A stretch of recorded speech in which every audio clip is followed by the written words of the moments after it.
Brothers వివాహాలు మరియు పండుగ వేడుకలకు సరికొత్త డిజైన్స్ తో అద్భుతమైన కలెక్షన్. హాయ్ హలో అందరికీ నమస్కారం. Welcome to iDream media. మనతో ఉన్న స్పెషల్ గెస్ట్ ఏంటంటే ఆవిడ గురించి అన్ని క్యారెక్టర్లు ఈవెన్ సినిమాలో అందరితోనూ చేస్తారు, సీరియల్స్లో కూడా చేస్తున్నారు. బిజీగా ఉంటున్నారు. అంటే చాలామంది ఏంటంటే ఒక చోట ఆఫర్లు తగ్గిన తర్వాత ఇంకో చోటకు వస్తారు. ఇప్పుడు అక్కడ ఆఫర్లు ఉండగానే సీరియల్స్ వైపు వచ్చారనమాట. అది ఒక వైపు ఏంటంటే చాలా టర్నింగ్లు ఉన్నాయి. ఒకసారి ఆవిడ అడిగి తెలుసుకుందాం మొత్తం ఆవిడ సినీ కెరీర్ గురించి, ఆవిడ లైఫ్ గురించి మొత్తం అంతా అడిగి తెలుసుకుందాం. హాయ్ అండి, నమస్తే అండి. హాయ్ అండి, నమస్తే. ఎలా ఉన్నారు? నేను బాగున్నాయండి, మీరు ఎట్లా? నేను సూపర్గా ఉన్నాను. ఓకే, ఇప్పుడు చాలా చోట్ల ఏంటంటే సినిమాల ఆఫర్లు అయిపోయిన తర్వాత సీరియల్ అంటే కొంతమంది అలానే వస్తుంటారు కదా, మీరు అక్కడ ఆఫర్లు బాగానే ఉన్నాయి ఉండగానే సీరియల్ వైపు ఎందుకు వచ్చారు మీరు? నేను మూవీస్ చేసిన తర్వాత మూవీ ఆఫర్స్ ఎలా వచ్చాయి అని అంటే, ఒక మూవీకి 40 days ఆర్ 60 days వర్క్ చేసే క్యారెక్టర్స్ వచ్చాయి. అది కాకుండా అవుట్ ఆఫ్ కంట్రీస్ అనమాట. అప్పుడు నాకు పాస్పోర్ట్ లేదు, తర్వాత ఫ్లైట్ అంటే కొంచెం భయం, తర్వాత మా మదర్ అప్పుడు క్యాన్సర్తో ఉన్నారు. సో నేను అన్ని రోజులు 30 days 40 days అలాగ వెళ్ళి వర్క్ చేస్తే ప్రాబ్లం అవుతుంది అని చెప్పి నేను చాలా వాటికి ఆఫీస్కి కూడా వెళ్ళి మాట్లాడడం అది ఏం జరగలేదు. ఎప్పుడైతే వాళ్ళు ఇలా అవుట్డోర్స్ ఉంటుంది అది ఇది అని అన్నారో అప్పుడే నేను కొంచెం దూరంగా ఉండే. ఓన్లీ హైదరాబాద్లో ఉన్నప్పటి వరకే చేసుకున్నా, బట్ అప్పుడు కూడా బిజీగానే ఉన్నా. ఎప్పుడైతే దాసరి నారాయణరావు గారి బ్యానర్ నుంచి నాకు ఇలాగ కాల్ వచ్చింది, ఆల్మోస్ట్ 2 months నుంచి కంటిన్యూస్గా కాల్ వస్తూ ఉంది. అన్నిసార్లు కాల్ వచ్చినందుకు కనీసం మనం ఒకసారైనా సరే ఆఫీస్కి వెళ్ళి మాట్లాడదాము అని చెప్పి నేను వెళ్ళాను అనమాట. అంటే అప్పటి వరకు కూడా ఎందుకు మూవీస్లో బిజీగానే ఉన్నాను కదా, సీరియల్స్ అప్పుడే ఎందుకు అని అనిపించింది. అక్కడికి వెళ్ళిన తర్వాత ఓకే, ఒక సీరియల్ చేసుకుందాము. చాలామంది ఇప్పుడు మమ్మీ ఉన్న పరిస్థితుల్లో ఆవిడ థియేటర్కి వచ్చి నా గురించి చూడలేరు. ఇప్పట్లాగా మనకి నెట్ఫ్లిక్స్, అమెజాన్ ఇలాంటివి ఏం లేవు. మూవీ ఎప్పుడు టీవీలో వేస్తే అప్పుడే చూడాలి, లేకపోతే మనం పైరసీ తెచ్చుకొని చూడాలి. మనం మూవీ ఇండస్ట్రీలో ఉంటూ పైరసీని ఎంకరేజ్ చేయడం అనేది కరెక్ట్ కాదు అని అనిపించింది. సో ఒక సీరియల్ ఆవిడ కోసం చేయాలి అని అనుకున్నాను. మమ్మీ గురించి ఇంట్లో ఉండే చూసుకుంటారు కదా ఎవ్రీడే నన్ను అని, అండ్ మంచి అమౌంట్ కూడా వస్తూ ఉంటుంది కాబట్టి మంత్లీ ఇన్కమ్లా ఉంటుంది అని నేను యాక్సెప్ట్ చేశాను. దాని తర్వాత మూవీస్ కంటే నాకు సీరియల్ టైమింగ్స్ కానీ అండ్ ఇక్కడ వర్క్ సాటిస్ఫాక్షన్ కానీ, చేసిన ఒక జస్ట్ 2 to 3 monthsలోనే బయట నాకు వచ్చిన రికగ్నిషన్ కానీ అంత బాగా అనిపించింది. సో మళ్ళీ ఇమీడియట్గా జీ తెలుగు వాళ్ళు మనకి 2 అమ్మాయిలు సీరియల్ ఆఫర్ ఇచ్చారు, అది చేశాను. సో అప్పటి నుంచి ఇంకా అసలు బిజీగానే చేస్తూ ఉన్నాను. మీరు సీరియల్కి రావడం వల్ల మీ లైఫ్ కూడా టర్న్ అయింది అనుకుంటా. లైఫ్ ఆయన కూడా సిద్ధు నేను కలిసి మూవీసే చేసాము, అప్పటి నుంచి తెలుసు. దాని తర్వాత తను మూవీస్ చేస్తూ ఉన్న టైంలో అంటే తనకి ఏంటి అంటే మన ఇండస్ట్రీలో కూడా కొన్ని సార్లు మూవీస్ అవి చేసేటప్పుడు అంటే ఆ ఆపర్చునిటీస్ వచ్చినా కూడా కొన్ని చేయలేని సిచ్యువేషన్స్ అవి ఉంటాయి. సో సేమ్ తను కూడా అంతే, అత్తయ్యకి ఇష్టం ఏది ఒక సీరియల్ అన్నా చెయ్యి అని మాట్లాడారు. సో తను కూడా సేమ్ అభిషేకం సీరియల్ ఇద్దరం కలిసి వర్క్ చేసాము. ఇదే బాగా అనిపించింది మా ఇద్దరికి. రోజు మార్నింగ్ వెళ్ళి నైట్ వరకు వచ్చారు. ఇద్దరు లైఫ్ టర్న్ అయింది అక్కడ. ఓకే, అంటే ఆయన మీరు అంటే ఇష్టం ఉందని ముందు నుంచి తెలుసా మీకు? లేదు, తను మా ఇంటికి వచ్చి మాట్లాడేంత వరకు నాకు అంత తెలియదు. జస్ట్ ఫ్రెండ్స్ అనే అనుకున్నాను నేను. అంటే ఎవరైనా కూడా అలానే ఉంటుంది కదా. అండ్ అప్పుడు కూడా నేను ఎలా అనుకునేదాన్ని అంటే, ఇండస్ట్రీలో ఎవరైనా సరే ఆఫర్స్ ఇస్తాను అది ఇది అని చెప్పి ఒకటి చెప్తూ ఉంటారు. సో ఎవరిని కూడా మనం అంత త్వరగా నమ్మకూడదు అనే ఒక ఇదిలో ఉండేదాన్ని అనమాట. సో అందుకని మేబీ తను నాతో చెప్పకుండా డైరెక్ట్గా ఇంట్లో చెప్పి ఉండొచ్చు. అదే ఇప్పుడు యాక్చువల్గా ఏంటంటే ఇండస్ట్రీలో అందరూ మిమ్మల్ని సీరియల్ ఆర్టిస్టులు అందరూ కూడా విష్ణు అలా అందరిని ఓన్ చేసుకుని మిమ్మల్ని అంటుంటారు అందరూ. సో అంతలా ఏం మాయ చేశారు అందరికి మీరు? అమ్మా ఏం లేదు, నాకేమనిపిస్తుంది అని అంటే ఫ్యామిలీ మెంబర్లా ట్రీట్ చేస్తుంటారు మిమ్మల్ని అందరూ. ఎందుకు అని అంటే మన తెలుగు వాళ్ళు అయినా లేదు అంటే మనకి ఇండస్ట్రీలో ఇప్పుడు బయట నుంచి వచ్చే ఈ అమ్మాయిలు అయినా ఎవరైనా కూడా వాళ్ళందరికీ పాపం హోమ్ సిక్ అవుతూ ఉంటుంది. ఎక్కడికో అక్కడి నుంచి వచ్చి ఒక 15 days 20 days ఇక్కడ వచ్చి వర్క్ చేయాలి. సో ఇలాంటప్పుడు నాకు తెలుసు ఒక చోటుకి వెళ్ళి వర్క్ చేస్తే ఎలా ఉంటుంది ఏంటి అని.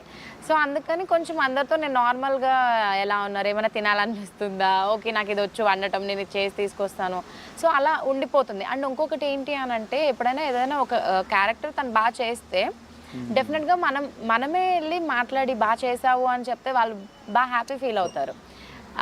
అది ఒకటి ఉంది. సో ఎవరైనా చేసినప్పుడు అప్రిషియేట్ చేయడం కానీ ఇలాంటి చిన్న వాటి వల్లే వాళ్ళందరూ నాకు అలా దగ్గర అయిపోతూ ఉన్నట్టు అనిపిస్తుంది. అండ్ ఇంకొకటి ఏంటంటే, మనం హ్యాపీగా వర్క్ చేసుకోవాలంటే మన చుట్టుపక్కల ఉన్న వాళ్ళని హ్యాపీగా ఉంచాలి, ఆ అట్మాస్ఫియర్ అంతా కూడా హ్యాపీగా ఉండాలి. అందుకనే ఎక్కువ ఈగో ఫీలింగ్స్ లేకుండా ఎవరైనా ఒక డ్రెస్ బాగా వేసుకున్నా కూడా చాలా బాగుంది, జస్ట్ ఆ సింపుల్ స్మైల్తోనే మనకి అయిపోతుంది.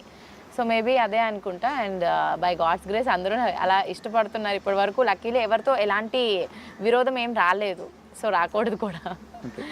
మీ ఇద్దరిలో డామినేటింగ్ ఎవరండి? ఇద్దరిలో డామినేటింగ్ అంటే చూసే వాళ్ళందరికీ నేనే అని అనిపిస్తాను, కానీ సిద్ధు ప్రతి వైఫ్ కూడా మగుడు గురించే చెప్తారు. అమాయకంగా క్యూట్గా ఉంటారు. లేదు, ఇద్దరు మేము డామినేటింగ్ ఏం కాదు. తను ఏదన్నా ఇది చేద్దామని అన్నప్పుడు నేను చెప్తాను చేద్దాం. ఎస్ అంతే, అదొకటే తెలుసు. సిద్ధుకి కోపం వస్తుంది, బట్ చాలా కొంచెం తక్కువ అన్నమాట. కోపం కంటే చిరాకు ఎక్కువ. నాకు కోపం చాలా తక్కువ వస్తుంది. వచ్చింది అని అంటే ఒక 5 minutes 10 minutes అంతే, ఎక్కువసేపు ఏం అంటే దాన్ని ప్రొలాంగ్ చేయడం వల్ల ఏమవుతుంది, ఉన్న హ్యాపీనెస్ ఆ హ్యాపీ మూమెంట్స్కి టైం వేస్ట్ అయిపోతుంది. సో అందుకే ఎక్కువ చేయము. సిద్ధులో మీకు బాగా నచ్చింది ఏంటంటే? సిద్ధు అంటేనే బాగా నచ్చుతాడు. సో తనలో పర్టికులర్గా అంటే చాలా కష్టం ఒకటి చెప్పాలి అని అంటే తను ఎంత బిజీగా ఉన్న ఫ్యామిలీకి టైం స్పెండ్ చేయడం కానీ, తర్వాత నేను ఒకవేళ షూట్స్లో బిజీగా ఉన్న తను అయాన్ష్ని చూసుకోవడం కానీ, ఇంట్లో అత్తయ్య వాళ్ళకి సపోర్ట్ చేయడం, ఇవన్నీ బాగుంటాయి. ఓకే, అంటే మీరు ఇప్పుడు ఇంత ఫుల్ బిజీగా ఉంటున్నప్పుడు మరి అయాన్ష్ గురించి అది ఇంట్లో కూడా ఏమంటారా? ఎందుకని షూట్లో పిల్లాడు ఇబ్బంది అని ఏమంటారా? అత్తయ్య వాళ్ళు ఎలా అంటే అత్తయ్య కానీ మామయ్య కానీ కొడుకు సేమ్ ఫీల్డ్, సో కోడలు సేమ్ ఫీల్డ్ అనేది వాళ్ళు ఫిక్స్ అయిపోయి ఉంటారు. అండ్ ఇంకొకటి ఏంటి అని అంటే ఇద్దరికి సపోర్ట్ చేయాలి. తను పెళ్ళి కాకముందు వాళ్ళ పేరెంట్స్ ఎలా సపోర్ట్ చేశారో పెళ్ళి అయ్యాక కూడా మనం అలానే సపోర్ట్ చేయాలి అనేది ఉంది. కాబట్టి నేను ఎంత సక్సెస్ఫుల్గా చేయగలుగుతున్నాను. అండ్ ఇప్పుడు మనకున్న ఫీల్డ్లో మనకి ఎన్ని రోజులు ఇలాంటి సక్సెస్ఫుల్ లైఫ్ ఉంటుంది అనేది తెలీదు. సో ఉన్నంత వరకు హ్యాపీగా చేసుకుందాము, తర్వాత చూడాలి. అండ్ ఇప్పుడు అయాన్ష్ ఇంకా కొంచెం ఈ LKG UKGలోనే ఉన్నాడు కాబట్టి పర్లేదు. ఇంకా ఫస్ట్ స్టాండర్డ్ వచ్చినప్పటి నుంచి ఇంకా ఒక సీరియల్ చేద్దామని అనుకుంటున్నా, చూడాలి. అంటే ఇప్పుడు విష్ణుప్రియ గారు అంటే అందరికి మీ కర్లీ హెయిర్ గుర్తొస్తుంది అందరికి. సో ఒక డిఫరెంట్గా అనిపిస్తుంటుంది అన్నమాట. సో అది ఎలా అంటే పుట్టినప్పటి నుంచి కర్లీ హెయిరే, కానీ మనకి అప్పుడు కర్లీ హెయిర్ అని అంటే కూడా స్క్రీన్లో ఇంత పెద్దగా కనిపిస్తుంది, దెయ్యం లాంటి దెయ్యం హెయిర్ లాగా ఉంటుంది అని చెప్పి కొంచెం స్ట్రైట్ చేయండి అన్నట్టు ఉండేది. దాని తర్వాత ఎప్పుడైతే కర్లీ హెయిర్ కొంచెం నేను కొత్త జంట మూవీ చేసినప్పుడు మారుతి సారే అన్నారు, ఎందుకు విష్ణు ఇలాగా హెయిర్ అలానే ఉంచేసాయి, అదే న్యాచురాలిటీ, అదే బాగుంది, దానివల్లే కొంచెం యూనిక్గా ఉంటుంది కాబట్టి ఇంకా అప్పటి నుంచి అలానే కంటిన్యూ చేశాను అనమాట. అండ్ మెయిన్ సిద్ధుకు కూడా ఈ కర్లీ హెయిర్ అంటేనే ఇష్టం కాబట్టి అసలు తను స్ట్రైట్ చేయనివ్వరు నన్ను. మీలో బాగా కర్లీ హెయిర్ అంటే బాగా ఇష్టం విష్ణుకు? అలా ఏం లేదు, చేయనివ్వరు, అంటే ఉన్న ఎదుగా న్యాచురల్గా ఉండమని అంతే. ఓకే, మళ్ళీ సినిమాలకు ఇప్పుడు మళ్ళీ సినిమాలు వస్తూ ఉన్నాయి, మంచి మంచి వెబ్ సిరీస్ వస్తున్నాయి, బట్ ఉన్న టైం సరిపోవట్లేదు చేయడానికి. అండ్ మనం ఫస్ట్ ఏదైతే ఒకటి కమిట్మెంట్ ఇచ్చామో దానికే కట్టుబడి ఉండాలి అని నేను అనుకుంటాను. దీనికంటే బెటర్ ఆపర్చునిటీ వచ్చింది కదా అని చెప్పి వెళ్ళిపోలేము. ఇప్పుడే నేను ఈ సీరియల్ ఎప్పుడైనా ఒక సీన్లో కనిపించలేదు అంటే కమెంట్స్ పెడుతున్నారు, ఎందుకు హాసిని లేదు అని. సో అవి నాకు చూపించి నాకు ఉన్న డేట్స్ కూడా ఇవ్వట్లేదు. సో ఇంకా మూవీస్ కష్టం. అంటే మూవీస్ సీరియల్స్ రెండు కంపేర్ చేసుకుంటే రెండింటికి డిఫరెన్స్ ఏం చెప్తారు మీరు? రెండింటికి టైమింగ్స్ నా వరకు వస్తే జస్ట్ టైమింగ్సే. ఎందుకంటే మూవీస్కి మనం మార్నింగ్ 4:35 కల్లా లెగిసి ఈవినింగ్ 6 వరకు చేస్తాము, ఎప్పుడన్నా ప్రొలాంగ్ అయితే అవ్వచ్చేమో. బట్ సీరియల్స్కి ఏంటి అని అంటే మార్నింగ్ ఒక 8-8:30 వరకు లొకేషన్కి వచ్చిన నైట్ 9 వరకు మనం చేస్తామన్నమాట. ఎక్కడైనా ఒకటే వర్క్ చేసేది డెఫినెట్గా ఒకటే వర్క్, మా ఆర్టిస్టులకు ఎక్కడున్నా ఒకటే వర్క్ అని నేను ఫీల్ అవుతాను. కాకపోతే అది సిల్వర్ స్క్రీన్, ఇది స్మాల్ స్క్రీన్ అంతే. బట్ ఆడియన్స్ ఎక్కడున్నా ఆదరిస్తారు. ఓకే, ఇప్పుడు 390లో హాసిని క్యారెక్టర్ కాకుండా మీకు ఇంకోటి వేరే క్యారెక్టర్ ఏమి ఇష్టం? నేను చేసిన వాటిల్లోనా? ఇప్పుడు ఈ సీరియల్లో 390 సీరియల్లో మీ క్యారెక్టర్ ఓకే, మీ క్యారెక్టర్ కాకుండా ఇంకా వేరే క్యారెక్టర్? లేదు, ఒక క్యారెక్టర్ అని నేను చెప్పలేను. అందరి క్యారెక్టర్స్ ఇష్టము, వాళ్ళ క్యారెక్టర్స్ని కూడా చాలా బాగా డిజైన్ చేశారనమాట. ఇప్పుడు స్టార్టింగ్ నుంచి ఎండ్ వరకు ఇప్పటి వరకు కూడా ఒకటే వేలో వెళ్తూ ఉంటాయి. అంతేగాని వీళ్ళది మారిపోయింది, అబ్బా వీళ్ళది ఫస్ట్లోనే బాగుంది ఇప్పుడు బాగాలేదు ఇలా అని ఎవరు అనుకోరు.